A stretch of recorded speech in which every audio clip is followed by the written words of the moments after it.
Assalamualaikum warahmatullahi wabarakatuh. Hai teman-teman semua, perkenalkan nama saya Nasyana Fitria. Saya dari program studi PJJ Akuntansi Universitas Siber Asia. Di video kali ini saya akan menjelaskan kepada teman-teman semua sebuah presentasi untuk melengkapi ujian akhir semester dari mata kuliah manajemen keuangan mengenai biaya modal. Langsung saja ke materi yang akan saya paparkan. Nah, apa sih itu biaya modal? Biaya modal adalah biaya yang harus dikeluarkan perusahaan untuk memperoleh dana dari berbagai sumber pendanaan seperti ekuitas dan utang. Menurut Van Horner tahun 2012, biaya modal adalah tingkat pengembalian minimum yang diharapkan oleh investor untuk mengkompensasi risiko investasi.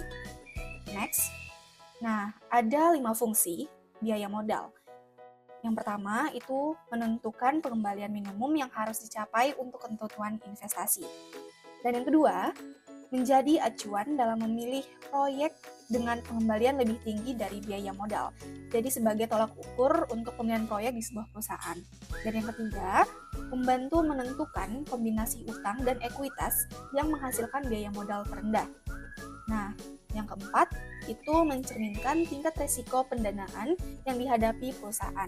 Jadi kita bisa lihat risiko apa saja di pendanaan yang telah dihadapi perusahaan dari biaya modal ini.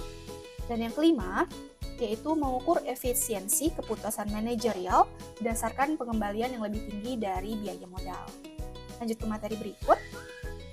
Apa sih faktor-faktor yang mempengaruhi biaya modal? Ada 2 nih teman-teman. Yang pertama, tidak dapat dikendalikan perusahaan, dan yang kedua dapat dikendalikan perusahaan. Nah, faktor yang tidak dapat dikendalikan perusahaan yaitu yang pertama tingkat suku bunga dan tarif pajak. Dan faktor yang dapat dikendalikan perusahaan itu ada 3. Yang pertama itu ada kebijakan struktur modal, kebijakan dividen, dan kebijakan investasi. Yang berikut, apa saja variabel yang mempengaruhi biaya modal?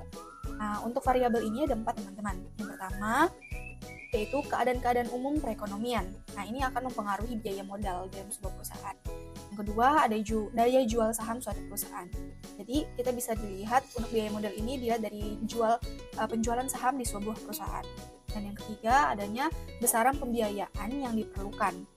Besarnya pembiayaan yang diperlukan. Dan berikut, ada keputusan operasi dan pembiayaan yang dibuat manajemen. Jadi, keputusan-keputusan ini akan mempengaruhi biaya modal dari sebuah perusahaan. Next, ada asumsi-asumsi dalam biaya modal, yaitu ada 3. Yang pertama, risiko bisnis bersifat konstan, dan yang kedua, risiko keuangan bersifat konstan, dan kebijakan dividen bersifat konstan.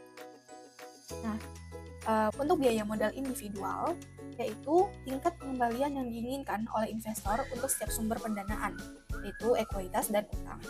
Nah, menurut Husnan, 2024, biaya utang adalah bunga yang dibayar kepada pemberi pinjaman, sementara biaya ekuitas adalah pengembalian kepada pemegang saham. Nah, untuk perhitungan biaya modal sendiri, yaitu biaya modal individu perusahaan harus menentukan biaya utang dan biaya ekuitas. Jadi kedua ini harus diketahui. Biaya utang dapat dihitung dengan rumus sebagai berikut, yaitu biaya utang sama dengan total utang perusahaan dibagi dengan beban bunga dikali 1 kurang tarif pajak. Nah, sedangkan untuk biaya ekuitas sendiri dapat dihitung dengan menggunakan model CAPM, yaitu biaya ekuitas sama dengan RV tambah RM kurang RV. Nah, ada yang kedua nih, biaya modal keseluruhan. Nah, apa sih itu biaya modal keseluruhan?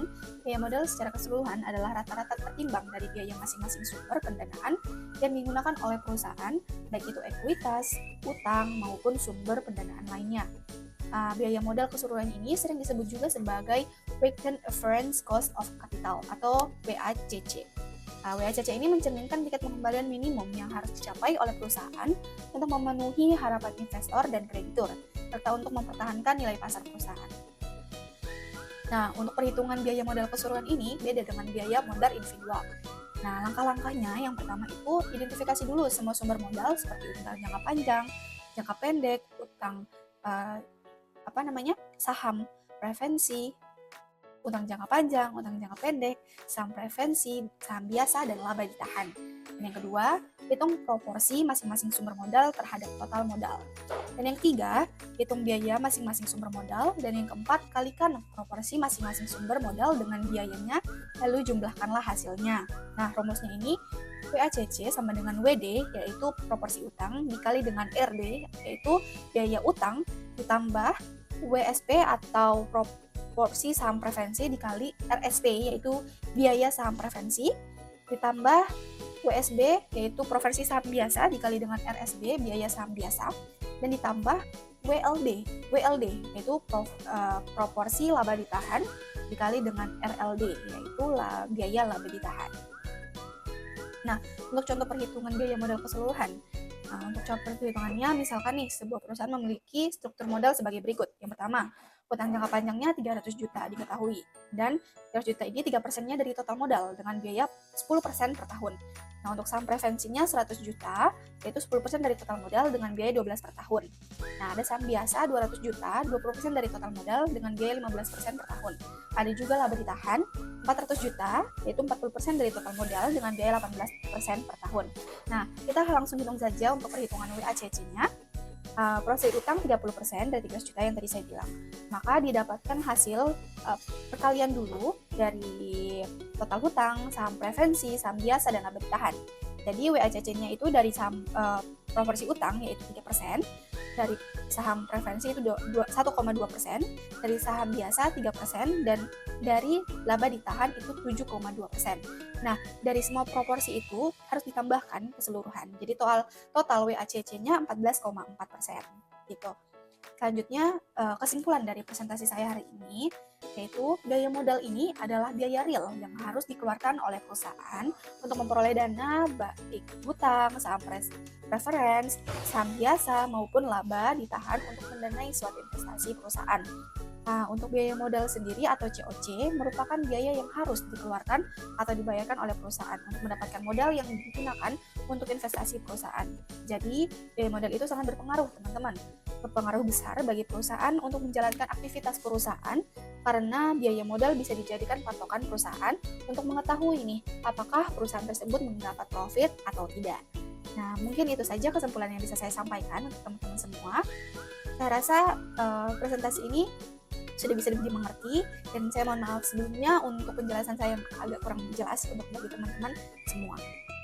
Mungkin itu saja yang bisa saya paparkan dari materi saya ini. Semoga materi yang saya berikan bisa bermanfaat bagi teman-teman semua. Sekian presentasi dari saya. Assalamualaikum warahmatullahi wabarakatuh. Terima kasih.